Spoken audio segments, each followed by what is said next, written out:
ರಾಜ್ಯದಲ್ಲಿ ಕಾವೇರಿಯ ಕಿಚ್ಚು ನಿಲ್ತಾ ಇಲ್ಲ. ಈ ಒಂದು ಹಿನ್ನೆಲೆಯಲ್ಲಿ ಇವತ್ತು ಸರ್ವಪಕ್ಷ ಸಭೆಯನ್ನು ಕರೆಯಲಾಗಿದೆ. ಬೆಳಗ್ಗೆ 11 ಗಂಟೆಗೆ ಗೃಹ ಕಚೇರಿ ಕೃಷ್ಣಾದಲ್ಲಿ ಸರ್ವಪಕ್ಷ ಸಭೆಯ ಆಯೋಜನೆಯನ್ನ ಮಾಡಲಾಗಿದೆ. ಮಾಜಿ ಸಿಎಂ, ಸಚಿವರು, ಶಾಸಕರು ಹಾಗೆ ಸಂಸದರಿಗೆ ಆಹ್ವಾನವನ್ನ ಕೊಡಲಾಗಿದೆ. ಈ ಸರ್ವಪಕ್ಷ ಸಭೆಯಲ್ಲಿ ಕಾನೂನು ಹೋರಾಟದ ಬಗ್ಗೆ ಚರ್ಚೆಯನ್ನ ಮಾಡುವಂತ ಎಲ್ಲಾ ಸಾಧ್ಯತೆಗಳು ಕೂಡ ಇದೆ.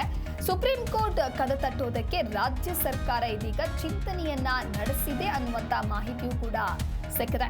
ಸುಪ್ರೀಂ ಕೋರ್ಟ್ ಕದ ತಟ್ಟೋದಕ್ಕೆ ರಾಜ್ಯ ಸರ್ಕಾರ ಯಾವ ರೀತಿಯಾಗಿ ಪ್ಲಾನ್ ಮಾಡಬೇಕು ಆ ಒಂದು ನಿಟ್ಟಿನಲ್ಲಿ ಇದೀಗ ಯೋಜನೆಗಳನ್ನ ಹಾಕೊಳ್ತಾ ಇದೆ. ಹಾಗೆ ಸಭೆಗೆ ಬಿಜೆಪಿ ಹೋಗತ್ತಾ? ಕೋರ್ ಕಮಿಟಿಯಲ್ಲಿ ನಿರ್ಧಾರ ಆಗತ್ತೆ. ಒಟ್ಟಾರೆ ಸರ್ವಪಕ್ಷ ಸಭೆ ಇದು. ಆದ್ರೆ ಈ ಸಭೆಗೆ ಬಿಜೆಪಿ ಎಂಟ್ರಿ ಕೊಡುತ್ತಾ ಅನ್ನೋದೇ ಇಲ್ಲಿ ಬಹಳಷ್ಟು ಕುತೂಹಲ ಕಾರಣ ಆಗ್ತಾ ಇದೆ. ಮಾಜಿ ಸಿಎಂ, ಸಚಿವರು, ಶಾಸಕರು, ಸಂಸದರಿಗೆ ಆಹ್ವಾನವನ್ನ ನೀಡಲಾಗಿದೆ.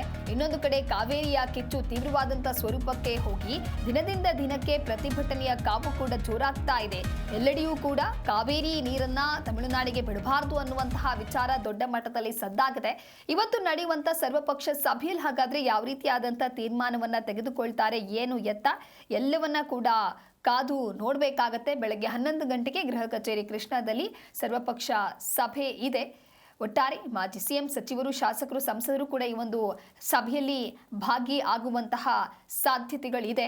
ಸುಪ್ರೀಂ ಕೋರ್ಟ್ ಕದ ತಟ್ಟೋದಕ್ಕೆ ಅಂದ್ರೆ ಮುಂದಿನ ಕಾನೂನು ಹೋರಾಟ ಯಾವ ರೀತಿಯಾಗಿ ಇರಬೇಕು, ಈಗಾಗಲೇ ಕಾವೇರಿ ಪ್ರಾಧಿಕಾರ ಕೊಟ್ಟಂತಹ ಒಂದು ನಿರ್ದೇಶನ ಏನಿದೆ, ಆದೇಶ ಏನಿದೆ, ಆದೇಶದ ವಿರುದ್ಧವಾಗಿ ಆಕ್ರೋಶಗಳು ವ್ಯಕ್ತವಾಗ್ತಾ ಇದೆ. ಇನ್ನೊಂದು ಕಡೆ ಕರ್ನಾಟಕ ಬಂದ್ ಕೂಡ ಆಗಲಿದೆ. ಒಟ್ಟಾರೆ ಈ ಎಲ್ಲ ವಿಚಾರವನ್ನ ಇಟ್ಕೊಂಡು, ಜೊತೆಗೆ ಮಳೆಯ ಪ್ರಮಾಣ ಯಾವ ರೀತಿಯಾಗಿದೆ, ಮುಂದಿನ ದಿನಗಳಲ್ಲಿ ಯಾವೆಲ್ಲ ಸಂಕಷ್ಟಗಳು ಎದುರಾಗುತ್ತೆ ಒಂದು ವೇಳೆ ತಮಿಳುನಾಡಿಗೆ ನೀರು ಬಿಟ್ರೆ, ಇದೆಲ್ಲಕ್ಕೆ ಸಂಬಂಧಪಟ್ಟಂತೆ ಚರ್ಚೆಯನ್ನ ಮಾಡಿ ಚರ್ಚೆಯ ನಂತರದಲ್ಲಿ ಯಾವ ರೀತಿಯ ಒಮ್ಮತದ ತೀರ್ಮಾನಕ್ಕೆ ಬರ್ತಾರೆ ಇವತ್ತಿನ ಸಭೆಯಲ್ಲಿ ಕಾದು ನೋಡಬೇಕಿದೆ.